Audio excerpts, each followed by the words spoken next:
Hi friends, welcome to our channel. இப்போ நம்ம என்ன பார்க்க போகிறோம் அப்படின்னா, ஆட்டு ஈரல் ஃப்ரை எப்படி பண்ணுறது அப்படிங்கிறத பார்க்கலாம். வாங்க வீடியோக்குள்ளே போகலாம்.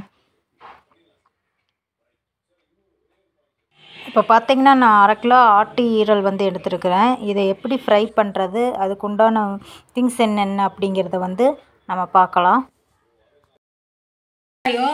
3 வரமிளகா, சீரகம், பட்டை, கிராம்பு, கசகசா, அப்புறம் பார்த்திங்கன்னா வரமல்லி, சோம்பு, ஏலக்காய் 1 எடுத்துருக்கிறேன். குருமிளகு காரத்துக்கு இது ஃப்ளேவர் சூப்பராக இருக்கும். தக்காளி பழம் பெரிய பழம் 1 கட் பண்ணி வச்சுருக்கிறேன் பொடி பொடியாக.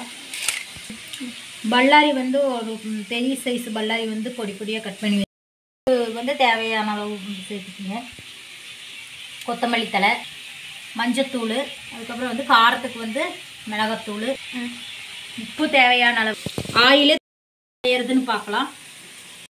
எல்லாத்தையும் போட்டு வறுத்துக்கலாம். ட்ரையாக வறுத்துக்கலாம். அப்போ தான் மிக்சியில் நல்லா அரைபிடிக்கும்.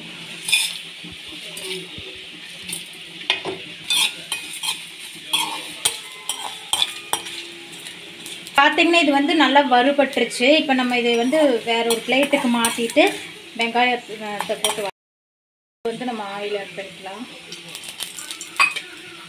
ஆயில் ஹீட் ஆயிடுச்சு. இப்போ நம்ம வெங்காயத்தை இதில் ஆட் பண்ணுறேன். இப்போ வெங்காயம் பார்த்திங்கன்னா கண்ணாடி பழம் வர வரைக்கும் வணங்கிடுச்சு. இப்போ இந்த இதில் நான் கொஞ்சோண்டு தக்காளி பழம் இதில் சேர்த்து அரைச்சிக்கலாம். மிக்சியில் அரைக்கிற கொஞ்சம் சேர்த்துக்கலாம்.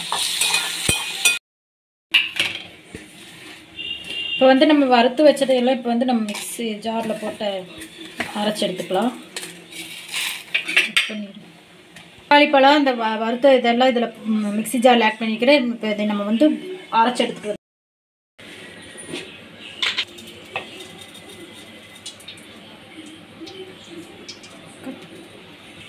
இப்போ தாளிப்புக்கு பார்த்திங்கன்னா பட்டை, கிராம்பு, சோம்பு ஆட் பண்ணிக்கலாம். இது பொரிஞ்சு வந்ததுக்கப்புறம் பார்த்திங்கன்னா பல்லாரி வெங்காயம் கட் பண்ணி வச்சுருக்கிறேன். அதை இதில் சேர்த்து நம்ம இந்த ஸ்டேஜில் பார்த்திங்கன்னா தக்காளி பழம் இதில் ஆட் பண்ணிக்கலாம். தக்காளி பழம் நல்லா சுருளை வணங்கட்டும். ஒரு ஸ்பூன் இஞ்சி பூண்டு ஆட் பண்ணிக்கலாம். காரத்துக்கு தேவையான மிளகாத்தூள் ஆட் பண்ணிக்கலாம். மஞ்சத்தூள் தேவையான ஆட் பண்ணிக்கலாம்.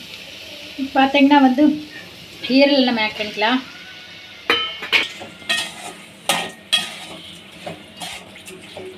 இப்போ நம்மளுக்கு எண்ணெயில் வணங்கியில் ஈரலில் தண்ணி இருக்கும். அந்த தண்ணியே கொஞ்சம் வணக்கிறதுக்கு நம்ம நல்லா வணக்கி எடுத்துக்கலாம். அந்த தண்ணியிலேயே பிடிக்கிறதுக்கு வேண்டி தேவையான அளவு உப்பு ஆட் பண்ணிக்கலாம். மட்டன் மசாலா பூண்டு ஆட் பண்ணிக்கோங்க, நல்லாயிருக்கும். கரம் மசாலா கொஞ்சம் சேர்த்திக்கிறேன். நம்ம அரைச்சி வச்சுருந்த மசாலாவை இதில் ஆட் பண்ணிக்கலாம். கொதிச்சு நல்லா ட்ரை ஆகட்டும். அதுக்கப்புறம் பார்க்கலாம். ட்ரை ஆகி நம்மளுக்கு சூப்பரான ஈரல் வறுவல் ரெடி ஆகிடுச்சு. இப்போ இந்த ஸ்டேஜில் நான் கொத்தமல்லி தழை தூவி இறக்கிறேன்.